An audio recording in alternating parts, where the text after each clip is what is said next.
શું ખેડૂતો અને સરકાર વચ્ચે સમાધાન થશે? શું સરકાર માનશે ખેડૂતોની વાત? કારણ કે આટલા બધા દિવસથી લગાતાર ચાલતું આંદોલન હવે એક ઉગ્ર પડાવ પર પહોંચ્યું છે. રોજે રોજ થતા કાર્યક્રમો અને સરકારની આંખ ઉઘાડવા માટે થતા પ્રયત્નો. મોરબીમાં ખેડૂતો લડી લેવાના મૂડમાં છે. સરકાર સંવાદ કરવા માટે હવે રહીને મથામણ કરી રહી છે. દુનિયાનું પેટ ભરતો અન્નદાતા આજે 12 દિવસથી ઉપવાસ કરી રહ્યો છે.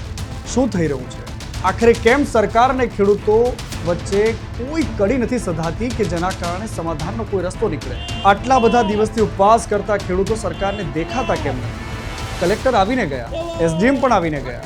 એસડીએમએ લેટર બતાવ્યો કે સરકાર તમારી સાથે વાતચીત કરવા માંગે છે, પણ એ લેટરમાં ખેડૂતોની માંગના કોઈ મુદ્દાનો સમાવેશ નહોતો. સરકારની ચબરખી વાંચી, પરંતુ ખેડૂતોને બિલકુલ પસંદ ના આવે. ખેડૂતોએ સાફ શબ્દોમાં કહી દીધું કે જો અમારી માંગણીનો સ્વીકાર તમારા પત્રમાં નથી તો અમારે એવો કોઈ જ પત્ર સાંભળવો પણ નથી ને વાંચવો પણ નથી, અને ગાંધીનગર પણ જવું નથી.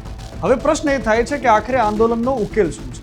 શું ગુજરાત સરકાર આ કેસમાં વચગાળાનો કોઈ રસ્તો કરી શકશે, કે પછી સરકારના હાથની વાત જ નથી? અમે એટલા માટે કહી રહ્યા છીએ કારણ કે મામલો કેન્દ્રમાંથી નક્કી થશે. શું કામ કેન્દ્રમાંથી નક્કી થશે એ કહેવાની તમને જરૂર નથી. અમારા દર્શકો, અમારા શ્રોતાઓ સમજદાર છે.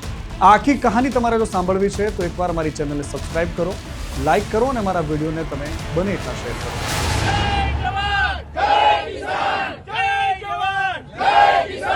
ખેડૂતો આટલા દિવસથી આંદોલન કરી રહ્યા છે. ઉપર સુધી વાત પહોંચી હશે. ઉપર મતલબ તમે સમજો છો કે પીએમ હાઉસથી લઈને અદાણી વચ્ચેના સંવાદની આ વાત છે.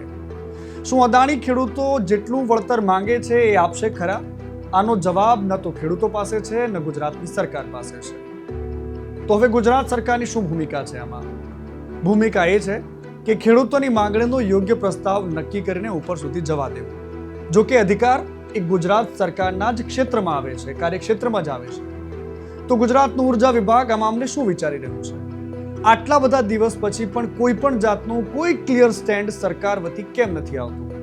જ્યારે વાત ખેડૂતોના આંદોલનની નીકળે છે તો માત્ર રાજનીતિની વાતો થાય છે, પરંતુ ખેડૂતોના બેઝિક મુદ્દાઓ સરકાર કેમ ટાળી રહી છે? સવાલ અહીંયા એ પણ થાય છે કે આખરે આ ઉપવાસ આંદોલન સમેટાશે ક્યારે? શું કોઈ ખેડૂત મોતને ભેટશે ત્યારે, કે પછી આ આંદોલન ઉગ્ર સ્વરૂપ ધારણ કરે ત્યારે? એનો જવાબ કોઈની પાસે નથી. પોતાની જમીન માટે લડતા ખેડૂતોના સમર્થનમાં રોજે રોજ હજારો ખેડૂતો જોડાઈ રહ્યા છે. ક્યારેક ડાયરાઓ થાય છે, ક્યારેક રેલીઓ થાય છે, તો ક્યારેક રાત પડતા આસપાસના અનેક ગામડાઓના લોકો પોતાના વ્હીકલ, ટ્રેક્ટર, ગાડીઓ લઈને પહોંચી જાય છે. અને સરકાર એને કવિની એ કલ્પનાની જેમ લઈ રહી છે કે જાણે કશું જ થઈ જ નથી રહ્યું, કશું જ કોઈ ફરક જ નથી પડતો. અને એટલા જ માટે અત્યારે તો ભાજપના નેતાઓ અને સરકારના માણસો કહે છે કે પ્રશંસામાં નથી હોતી કે નિંદામાં નથી હોતી, પણ જે મજા હોય છે ચૂપ રહેવામાં, તે ચર્ચામાં નથી હોતી. એમને ખબર છે ચર્ચામાં રહેવામાં કોઈ ફાયદો નથી. એ પ્રકાશ વરમોરા થોડા દિવસ માટે આવ્યા, ખેડૂતોને આંદોલનમાં સમર્થનની વાતો કરી, પરંતુ ખેડૂતોને એ પોતાના તરફ સાધી ન શક્યા. કાંતિ અમૃતિયા આવ્યા, પ્રેસ કોન્ફરન્સ કરી, ન્યૂઝ ગુજરાતે એમના સવાલો પૂછ્યા તો એમના મોઢામાંથી કોઈ જવાબ નહોતો. પોતાની સુરવીરતાની કહાનીઓ સંભળાવતા મંત્રીઓ અત્યારે ચૂપ છે. એમના ભાઈ આંદોલન કરી રહ્યા છે, અલગ વાત છે. કાંતિ અમૃતિયાના બંને ભાઈઓ આંદોલનમાં જોડાયા છે, એ વાત અલગ છે.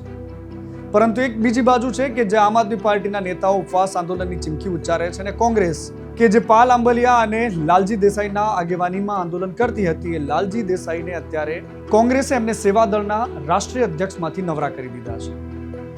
એની પાછળના શું કારણો છે અમને નથી ખબર, પણ કારણ એ છે કે સરકાર આ મામલે સમાધાન લાવવાની તૈયારીમાં નથી.